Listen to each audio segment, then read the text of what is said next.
Salut à tous et bienvenue sur Info Plus. La disparition du petit Émile, un enfant de 2 ans et demi, le 8 juillet 2023, dans le hameau du Haut-Vernay, Alpes-de-Haute-Provence, avait profondément ému l'opinion publique. Pendant de longs mois, l'enquête s'est enlisée, faute d'indices probants. Cependant, un rebondissement majeur a eu lieu le 25 mars 2025. 4 personnes, dont les grands-parents maternels du garçon, ont été placées en garde à vue pour homicide volontaire et recel de cadavres. Cette avancée relance une affaire qui, jusque-là, semblait vouée à l'impasse. Le petit Émile venait d'arriver chez ses grands-parents maternels pour passer des vacances d'été. Selon les premières déclarations, il jouait dans la cour de la maison lorsqu'il aurait soudainement disparu.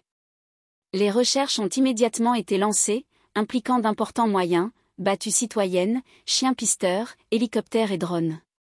Pourtant, aucune trace de l'enfant n'a pu être retrouvée à ce moment-là.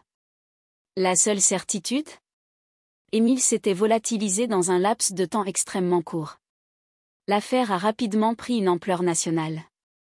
Pendant plusieurs mois, les enquêteurs ont exploré différentes pistes, accidents, enlèvements, voire crimes familial. Les interrogations se multipliaient, mais les réponses tardaient à venir. Pendant 9 mois, l'affaire semblait au point mort. Puis, le 30 mars 2024, une promeneuse fit une découverte bouleversante, un crâne et des dents d'enfant, retrouvé à 1,7 km du hameau, à environ 25 minutes de marche pour un adulte.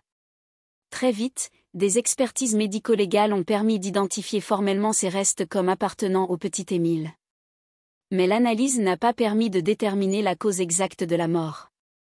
Le mystère restait entier. Les juges d'instruction d'Aix-en-Provence, en charge de l'affaire, ont alors renforcé les moyens d'investigation. Des spécialistes de l'ingénierie criminelle, des anthropologues et des équipes cynophiles ont été mobilisés sur la zone de découverte. De nouveaux éléments ont émergé, notamment des vêtements et un petit fragment d'os. Cependant, l'énigme persistait, comment Émile s'était-il retrouvé là ? Était-ce un accident ou un acte criminel ?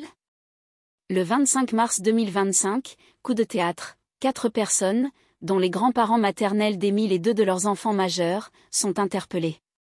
Dès l'aube, Philippe Vedovini et son épouse ont été arrêtés à la Buyadis, dans les Bouches-du-Rhône. Leur garde à vue a été prononcée pour homicide volontaire et recel de cadavres. Selon le procureur de la République d'Aix-en-Provence, ces interpellations s'inscrivent dans une phase de vérification et de confrontation des éléments recueillis au fil des investigations.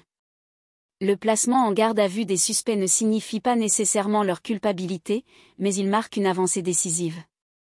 La famille d'Émile était-elle impliquée ? Ont-ils cherché à dissimuler des éléments cruciaux ?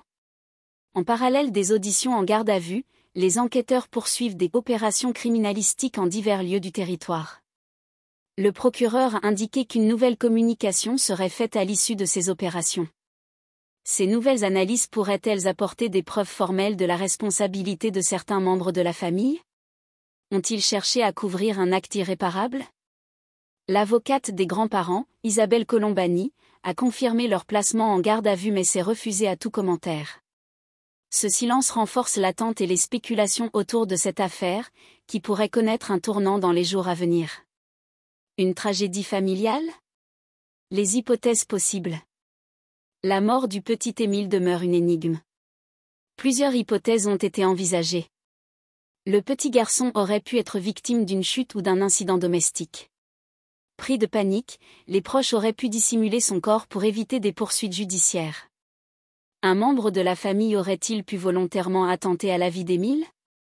Et si oui, pour quelle raison ? Un voisin ou une autre personne aurait-il pu intervenir dans ce drame, la famille ayant ensuite cherché à le couvrir ? Les interrogations restent nombreuses, et seul le travail des enquêteurs pourra permettre d'apporter des réponses claires. Le 8 février 2025, près d'un an après la découverte de ces restes, les obsèques d'Émile ont été célébrées dans la basilique de Saint-Maximin-la-Sainte-Baume, Var. Malgré les doutes et la douleur, la famille s'était réunie pour lui rendre un dernier hommage. Ce moment de recueillement a été marqué par l'émotion, mais aussi par une forte présence médiatique. Beaucoup se demandaient alors si un jour, la vérité sur cette tragédie éclaterait enfin. Aujourd'hui, l'affaire du petit Émile connaît un tournant crucial. La mise en garde à vue des grands-parents et de leurs enfants pourrait-elle déboucher sur une mise en examen?